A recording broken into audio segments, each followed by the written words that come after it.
Welcome to Faneuil Hall, one of Boston's top tourist destinations and a stop on the Freedom Trail.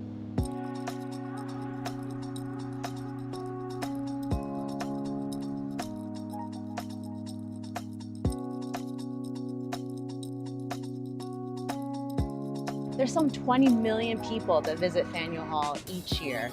But how much do you actually know about this historic landmark? We, the New Democracy Coalition, are here to share the full history with you and why we are boycotting Faneuil Hall Marketplace. My name is Jazz and I'm a member of the coalition. Let's go over to the building and I'll tell you the full history.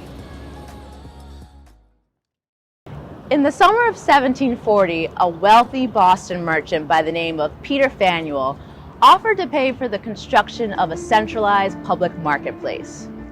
2 years later, this building behind me was erected, and the town decided to name it after him since he paid for it after all.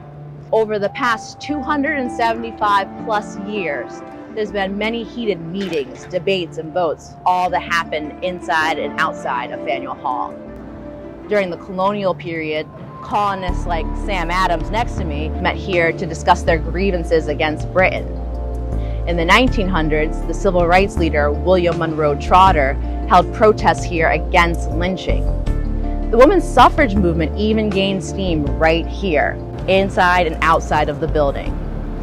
With so much protests and debates and meetings here, Faneuil Hall has received the nickname the Cradle of Liberty.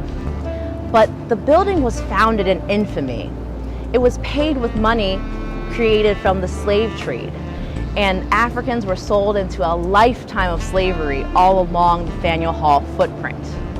There's so much more to share, but let's go over to another part of the building and I'll tell you the history.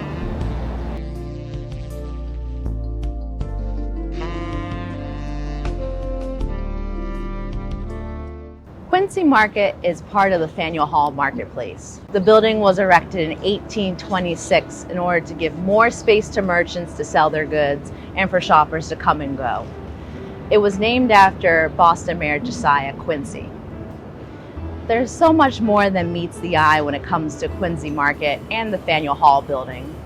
Let's go through Quincy Market and I'll tell you some of those details. Did you know the building of Faneuil Hall started in controversy? There were many colonists, particularly the native-born ones, that did not want a regulated marketplace. They didn't like anything regulated. They wanted merchants to sell their produce, their eggs, their meat all out in the streets. The town only narrowly approved of the marketplace with 367 yeas to 360 nays. Did you know that Faneuil Hall was funded with money from the slave trade? Peter Faneuil was a merchant that earned his money from the business of slavery and slave trading. He was born in 1700 in New York to parents who were French Huguenot refugees. He came to Boston to apprentice under his uncle Andrew Faneuil, who was a merchant. He learned the ropes from him, and then he established connections in the Caribbean to both the British and the French slave societies. And he traded with them New England products, items like cod and timber that would support those plantations. And then he imported into Boston items like molasses, sugar, and Africans to enslave. He earned his money from that in addition to earning an inheritance from his uncle Andrew Faneuil when he passed away. That money went into constructing Faneuil Hall. Did you know that Africans were sold into slavery right here? Quincy Market sits on top of a landfill that was formerly an area for ships to dock. Africans were sold exactly where I'm standing from the slave ships. Men, women, and children were all sold right here. It's estimated that thousands of Africans were sold where this Quincy Market building is. Between 1638, when the first slave ship, the Desire, arrived in Boston, all the way up to 1783, when the practice of slavery ended in Massachusetts. This Quincy Market building and the Faneuil Hall building are dynamic tourist attractions that sit on a very dark piece of Boston's history.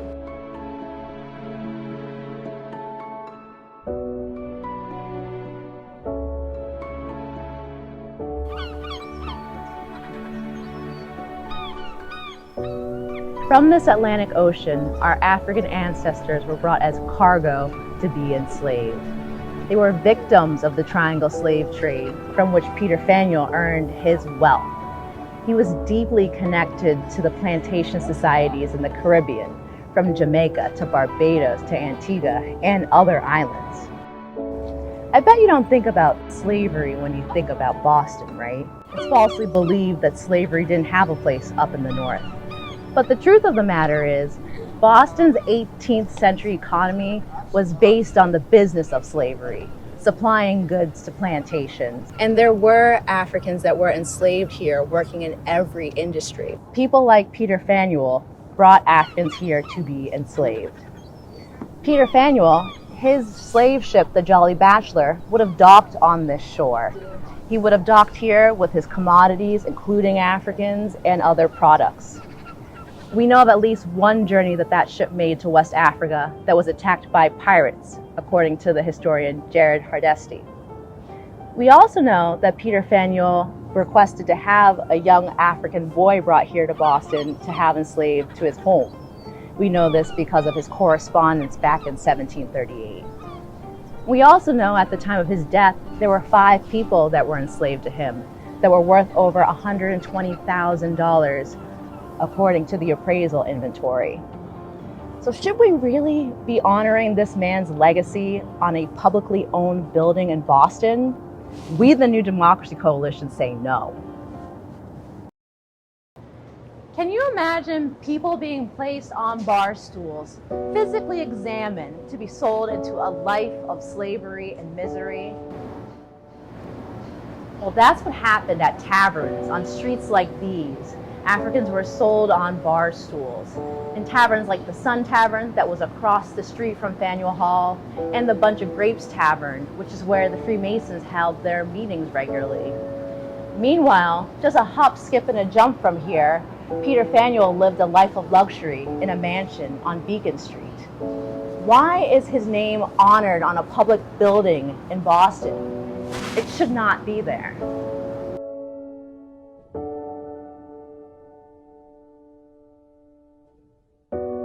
We're back at Faneuil Hall, and it's important for you to know that with the Africans that were sold into slavery all along this footprint, they were sold for around $7,500 today. And that amount exceeds the net worth of a black family in Boston, which is $8 according to a Federal Reserve report in 2015. It's also important for you to know that of the 141 businesses and shops in this Faneuil Hall campus, 0 are black owned. For these reasons and more, residents of Boston have begun to hold protests and boycotts against the Faneuil Hall marketplace. And we have asked the mayor of Boston to hold a hearing in order to discuss changing the name of Faneuil Hall. But more significant than this, protesters are seeking a hearing where residents across the city can dialogue about racial division and the pathway toward equity. Just as protesters in cities across the country have successfully removed Confederate statues and monuments to celebrate racial hierarchies, we are trying to do the same in Boston. Peter Faneuil was a white supremacist, and his name should not adorn a public building in Boston. Will you join us in our protests? Will you join us in demanding a hearing from Mayor Marty Walsh?